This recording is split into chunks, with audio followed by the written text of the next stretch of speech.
prepare your questions. So we have covered your elevator pitch, your pitch meaning, and what question you should anticipate from investors. Now let's discuss what you should be asking your potential investors. You have done a great job narrowing down what investors could be a good fit. In your pitch meeting, you will have a chance to dig in a little deeper. You will want to understand what the investor is passionate about and how they invest, and what other resources they can bring to the table. Let's start with questions that give you more information on how the firm invests. What fund is this? Meaning, how many funds has the firm gone through? This gives you a good indication of how long the firm has been around and their success. What stage of the fund are you in? During the first half of the funds firms are generally actively investing. And on the back half, they're nurturing investments and adding follow-on funds to existing investments. You obviously want to be speaking with a firm when they are in active investment mode. What is the typical check size? Do you like to lead the investment? Are you comfortable co-investing?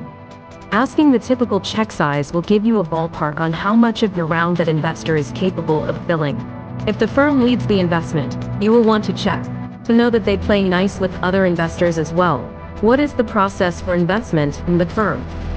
I love when founders ask this question. It's helpful to know what the process is at each firm so you know where you stand quicker. I hear founders complain that they feel left hanging or strung along, so knowing the process eliminates this a bit.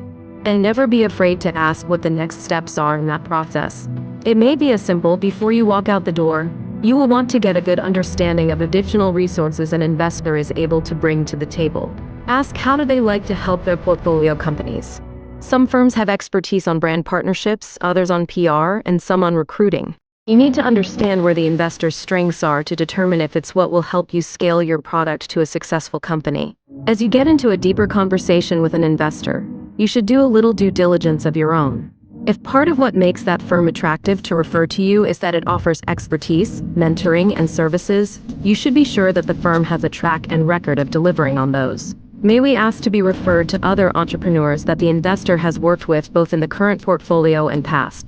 It's good to know how the investor's involved and things are great, and when things get difficult at that time as well. When preparing for pitch meeting, make a cheat sheet of questions for each meeting and build the time into your meeting. Remember, you should be able to walk away with the following: investment details, the firm process, and the next steps. Now that you met with the investor and walked away with these details, the next steps in your fundraising strategy will be more defined.